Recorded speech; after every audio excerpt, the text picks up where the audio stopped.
This podcast is intended for a mature audience over 19 years of age and is provided on an educational and informational basis. Any material presented is for informational purposes only and should not be taken as a substitute for professional medical advice or as an endorsement or medical claim by Pattison Media, Everything Podcasts, or any advertiser.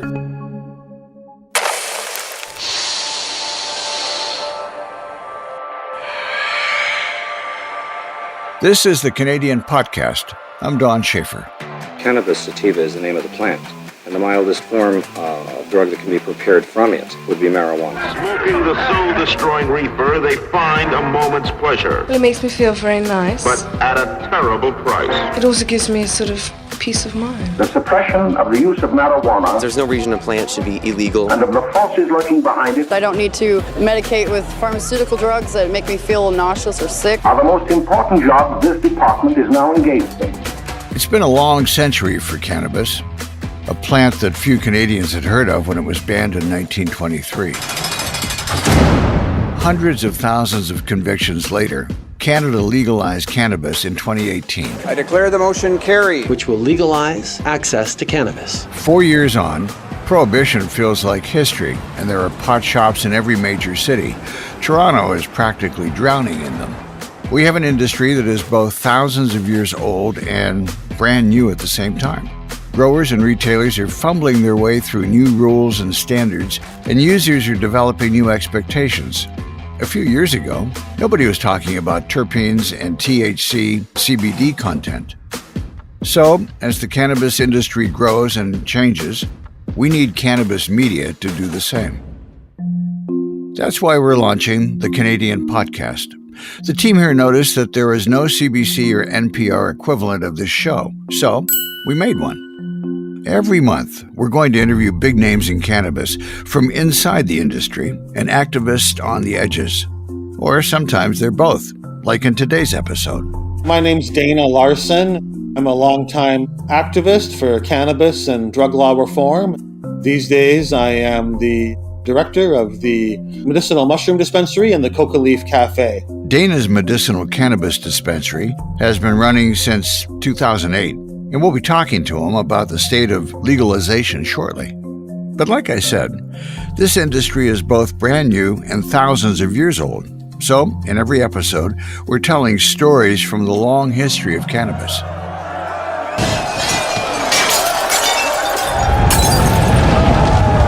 Today, how a race riot in Vancouver led to a ban on cannabis, even when most Canadians had never heard of the drug.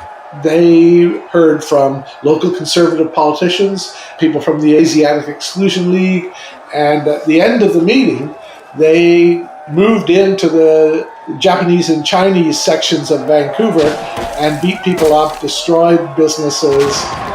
Big interviews and fascinating documentaries. I honestly can't wait to share it all with you, but before all that, a roundup of the latest pot news. With the latest pot news, I'm Jay Coburn. The Canadian government has begun the process of reviewing the Cannabis Act. A 5-member panel has been established to evaluate the successes and failures of legalization in Canada. The panel is led by Chair Maurice Rosenberg, a lawyer who has also held several high-level government positions, including Deputy Minister of Health from 2004 to 2010. The review is overdue and was initially intended to happen over a year ago. In a recent submission to the review, the Cannabis Council of Canada, or the C3, called for reductions in tax and a relaxing of regulations, in their words, to allow legal cannabis to compete with the illicit market. Later in the Canadian podcast, we'll be exploring the state of legalization with interview guest Dana Larson. In the United States, a Colorado senator has filed a bill that could eventually lead to cannabis legalization at the federal level. Senator John Hickenlooper's bill, known as the PREPARE Act, directs the U.S. Attorney General to develop a regulatory framework to be in place for the eventual federal legalization of cannabis by Congress. Cannabis has been legalized by 21 American states, and over half of Americans live in those states. Despite that, under federal law, cannabis remains classified as a Schedule I controlled drug, the same category as heroin. This means cannabis businesses can struggle to get loans from banks, and cannabis use can disqualify applicants from joining the military. And Tilray has acquired an American craft brewery. The Canadian cannabis company announced they've acquired Montauk Brewing, a popular New York-based beer maker. Montauk is the latest in a number of American alcohol acquisitions by Tilray, as federal legalization in the US looks increasingly likely. That's the Pot News. I'm Jay Coburn. Back to you, Don. Later in the show, we're going to tell the story of how a race riot led to prohibition in Canada. But before that, I thought we should take stock of where we are with legalization in Canada. Because legalization doesn't mean anything goes, especially here in Canada. With our patchwork of provincial laws around alcohol, legalization was always going to be complicated and regulation heavy. Take Ontario, for example. If you walk around Toronto, it might seem like a free-for-all, with pot shops on every street and cannabis being smoked openly in the streets. But all those shops still have to buy their products from the Ontario Cannabis Store, the OCS, and the gummies you buy are limited to 10 milligrams of THC per pack. Head to Quebec and you won't even find gummies. If you want edibles, you might end up buying THC-infused dried figs. Gummies aren't legal in Quebec. Unfortunately, we didn't really see the full legalization in the sense that many cities and provinces didn't really get into the spirit of legalization and passed very restrictive laws on their own levels. This is activist and dispensary owner Dana Larson. He's been an advocate for ending the war on drugs for decades now, so he's very familiar with the industry before and after legalization. Quebec and Manitoba tried to stop people from growing cannabis in any form, even though we're supposed to be allowed to grow 4 plants, and even 4 plants is kind of an arbitrarily low number. Our producer, Karen Habashi, sat down with Dana Larson to find out what he thinks about the state of legalization in Canada. Cannabis legalization really came into Canada on the backs of medical users and patients who found that cannabis was an essential medicine for them. And they were the ones that kind of opened up the cracks in the system that ultimately led to full legalization. But medicinal cannabis also kind of got left behind. The legal shops in Canada explicitly can only sell quote unquote recreational cannabis, right? They're not allowed to talk about medicinal benefits or really provide to patients. And if you have a medical need, you're really supposed to go through this kind of archaic doctor mail order system that doesn't really meet people's needs. And they put the same taxes, these excise taxes and other taxes, they apply to whether you're a medical user or a recreational user. And I think that the taxes by and large are too high and that the governments were looking to profiteer off of cannabis. And it's especially inappropriate when it comes to medical people that really should be getting it subsidized or covered by healthcare and not be something that they're paying these extra taxes on. So those are 2 things that I would look at changing and then focusing a bit more on medical access in that. I would also just like to see, I think, a spirit of legalization that begins with an apology and a recognition that cannabis actually was never the problem in the first place, and that our prohibition laws were not some kind of a high-minded, idealistic attempt to protect people, but they were founded in bigotry and racism and ignorance and harm, and really should be apologized for and recognize that prohibition was always the problem. Do you think the government of Canada and Health Canada should put more money into research of using cannabis as a medical grade treatments, like in whatever syrup, pills, inhalation, and so on, for certain known ailments that for so long people have been using, like glaucoma? Do you think the government should use this as a way to invest more money into research of how to use this for the betterment of the medical system, betterment of mental health, and much more? I think that really this is a role for government in a way that is unique, because cannabis and other plant medicines, they're not necessarily patentable. So there's not a real commercial reason for a big pharmaceutical company to go through the process of investigating these things, because they're not going to be able to control and patent the product on the other end. Anybody can make it. So to me, that's an excellent role for government, because these are things that do need to be studied. And it's a kind of research that benefits everybody equally, understanding the benefits and the risks involved. And maybe there's harms involved in cannabis cannabinoids that need to be understood, but the benefits and how to maximize the medical benefit, not so that the government can then start companies to sell these kind of things, but that individual Canadians or Canadian companies or entrepreneurs can then have research behind them showing these things are beneficial and make them available, like we were saying, as non-prescription medications, but with the research and knowledge behind them that consumers can make informed decisions on how to maximize the benefits of these substances, because it is hard. And the cannabis industry, because of its lack of regulation, and there's this kind of twofold system going on right now where you've got in many places, American states and Canada, you've got the legal government system, and then you've got this parallel continuing illicit but kind of above ground gray market system. It's no secret these guys are expanding. There's illegal operators with sidewalk sandwich boards advertising their wares, besides legal stores on both sides of them that are operating right now selling illegal stuff. You were talking about the black marketplace that still exists. How do you feel about that? Do you think there are more to be done to make cannabis completely legal? And do you think the black market will ever go away when this happens? I think there's always going to be some kind of a black market for cannabis, in the sense that there's always going to be people growing it and sharing it with their friends and kind of making it available outside of the legal system. Hopefully the laws will change so that that kind of thing isn't black market any more than growing tomatoes on your property and sharing tomatoes or other kind of vegetable products with your friends and family would be not allowed. And hopefully we get to be able to grow more plants than just 4 plants. But I think as long as you've got something highly taxed, we've still got a lucrative black market in tobacco in Canada, not inherent to tobacco, but because we tax it so much, there's profit to be made in evading those taxes.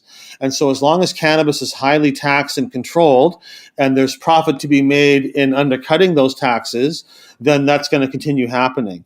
But I'm hope that over the coming years that we see a reduction in the cannabis taxes to a more reasonable level. We see an increase in the ability of people to get into the legal cannabis market so that we see a broader range of products available, and it becomes less of a big deal. We don't see a real big industry in underground alcohol. There is some people making their own alcohol and underproducing it, but not the same way as tobacco. And it's simply because of the availability in that and the taxation level. As someone who has dispensaries and still runs shops that are in the black market or the gray market, I'd rather see us no longer be needed anymore because the legal system has gotten good enough and is quality enough and the prices are low enough that we're not needed, rather than seeing it enforced and shut down through, heavy police action, right? So that's the future I'm looking for. And I do see that we're slowly loosening the rules over time and we're getting to that place. It just takes a while to get there, and so legalization isn't the last step any more than like any other civil rights issue like this is resolved in one step, like decriminalizing homosexuality or sodomy. That wasn't the end of the gay rights and equality battle. Gay marriage was another major step, but that still wasn't the end of that battle. That was Dana Larson. He's an author, dispensary owner, and an activist for cannabis and drug policy reform in Vancouver. Next up, how we got here. How a race riot in Vancouver and one misguided feminist led the federal government to ban cannabis in Canada.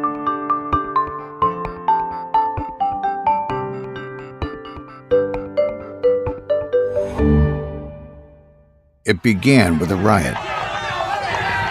1907, Vancouver. It's early September, and summer is beginning to slide into fall.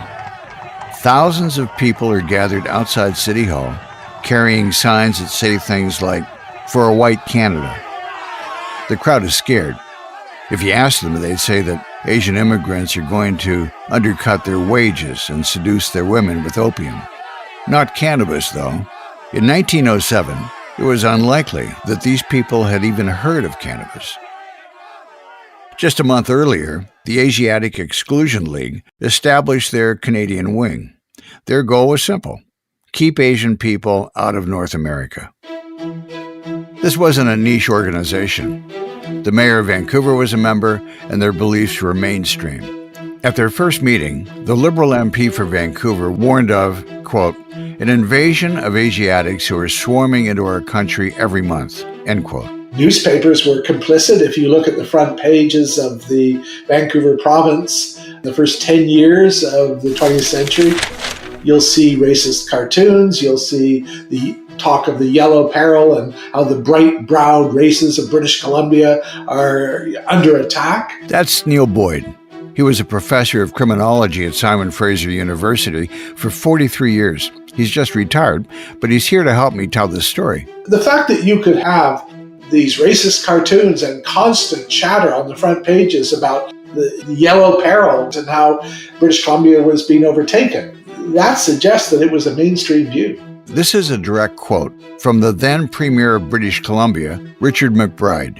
Exclusion is so well known that I hardly need reiterate that we are in favor of exclusion. I stand today anxious and willing to do my utmost for the protection of white labor in this country and the prohibition of Oriental immigration. McBride is considered the founder of the BC Conservatives, and that's what he thought of Asian people.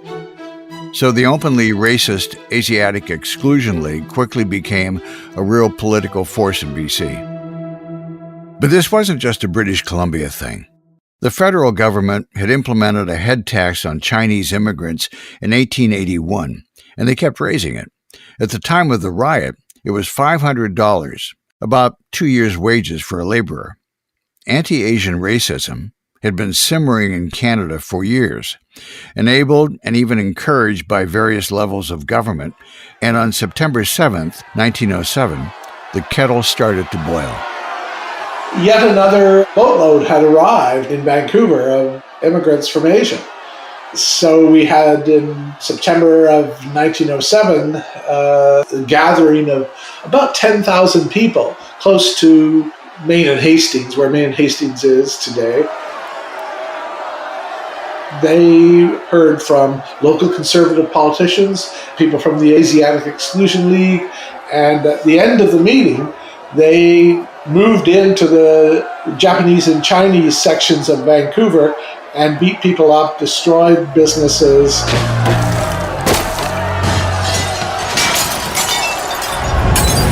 The rioters did massive amounts of damage to Asian businesses. The Vancouver World reported, When the rioters got through with Chinatown, it looked like a wreck. Every Chinese window was broken. Thousands of dollars worth of plate glass laid in fragments. And then, a start was made on Powell Street, where not a Japanese window was spared.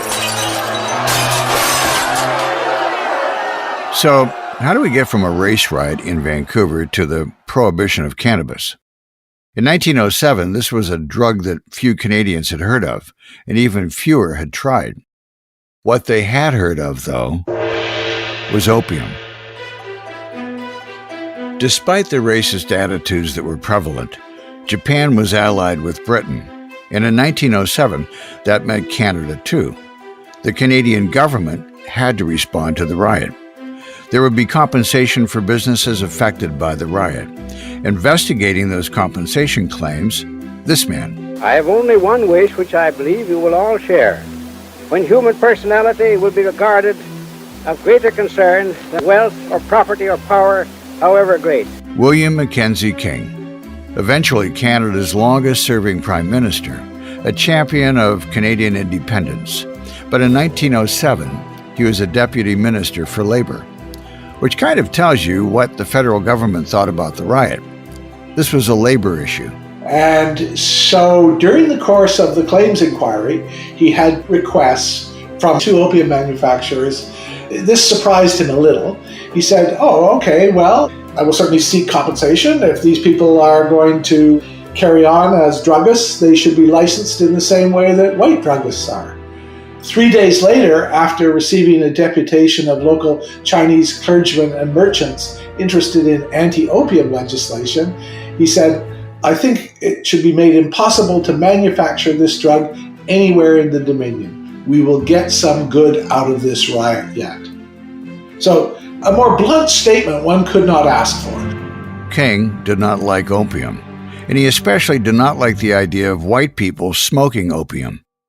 He submitted a report in 1908 calling on the government to restrict opium. In it, he said, the habit of opium smoking was making headway, not only among white men and boys, but also among women and girls. To be indifferent to the growth of such an evil in Canada would be inconsistent with those principles of morality which ought to govern the conduct of a Christian nation. Later that year, the Opium Act was passed, banning the manufacture, sale, and possession of non-medicinal opium. This was the first anti-drug legislation in Canada, but it made no mention of cannabis. This was an era where much of the world was restricting access to drugs, with the U.S. leading the charge. The first International Opium Commission meeting took place in Shanghai in 1909, and international drug control was on its way to becoming the global norm. But in Canada, when it came to cannabis, I think it's fair to say there were no attitudes at all. There were no experientially informed consumers. There was no real knowledge other than that, what we began to see a little later with Reefer Madness and Emily Murphy's book, The Black Candle, with a chapter called Marijuana, the New Menace. Emily Murphy was a feminist, a suffragette. She was the first female magistrate in Canada and the whole British Empire, and played a key role in having women recognized as persons under Canadian law. Unfortunately, she was also kind of racist and wildly misinformed about cannabis. She wrote a series of articles for Maclean's which were collated into a book called The Black Candle. The cover shows a black opium pipe with smoke billowing from the bowl, and the book is full of rhetoric about the terrors of opium, complete with all the racist overtones that were typical of the time. But, like Neil said, there was a chapter in this book called Marijuana, a New Menace. You can see the thread being drawn between opium, a drug seen as dangerous and foreign, and cannabis.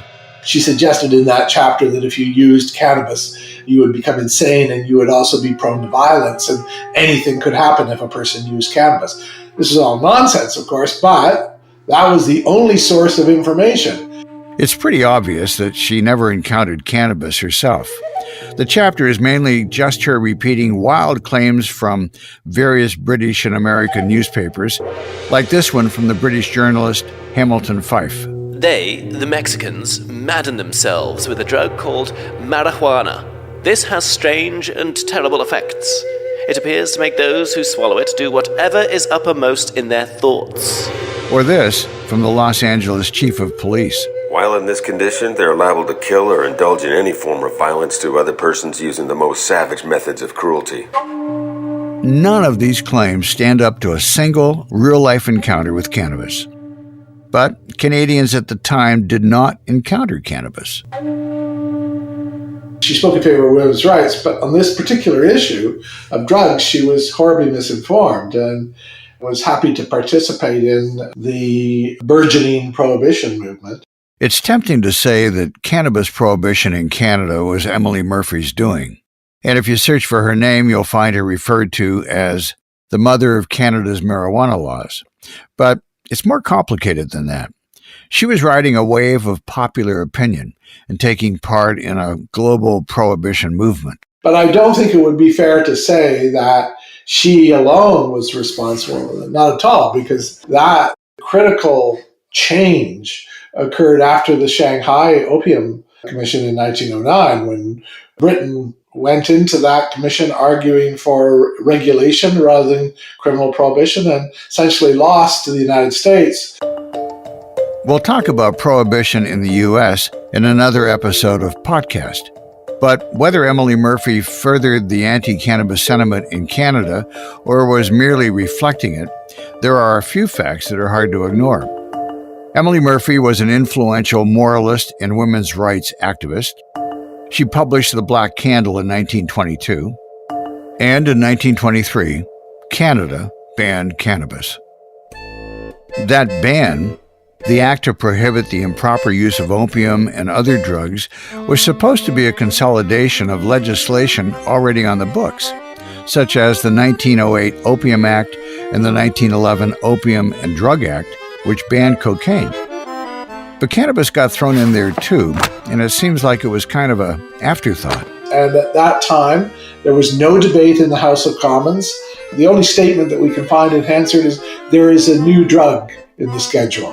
And I recall that at the same time, one of the opposition members got up and said, well, I mean, this power that you're giving yourself to add new drugs to the schedule, you could add tobacco to the schedule of prohibited drugs. And the response from the government was, don't be silly, tobacco isn't a drug.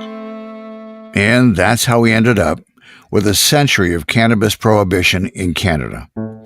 Panic about opium and Asian immigrants, misinformation, and what appears to be a last-minute addition to uncontroversial legislation. Even William Mackenzie King seemed to understand that it was somewhat arbitrary which drugs were being viewed as bad and foreign and which were being allowed. When King started, when he went to the Shanghai Opium Commission, he knew that it wasn't a level playing field. He knew that Lord Morley could use the cigar and spirits. Lord Morley was the British Secretary of State for India at the time of the Shanghai Opium Commission in 1909. And conversely, that the people in India could use opium and hashish for similar purposes. As he said very clearly in his diaries, this is a view that I would impart privately to the Prime Minister and not to the people of Canada. But still, cannabis was banned in 1923, caught up in a prohibition movement full of moralizing and racism. It was so rare in Canada that the first seizure wasn't until a decade later, in 1932. It wasn't until the arrival of international travel. Oh, we're flying. Soon they are high over the airport. People went to other countries and they found this drug and they used it and they thought, well, that was kind of interesting. The Beatles, the affordability of air travel didn't really happen until the 1960s, and so that meant that people went places and had experiences, among other things, with mind-active drugs that were said to be acceptable culturally in other parts of the world. Cannabis remained illegal for 95 years until October 17, 2018, when the Liberal government legalized the drug for recreational use. Marijuana's here to stay. But that's a different story. On the next podcast, the mythical hash-smoking assassins of Persia. We dig into the story to figure out just how much truth there is to the legend of the Hashisheen. Thanks for listening to this episode of the Canadian Podcast. I hope you'll join us for the next one. Hit the subscribe or follow button to make sure you do.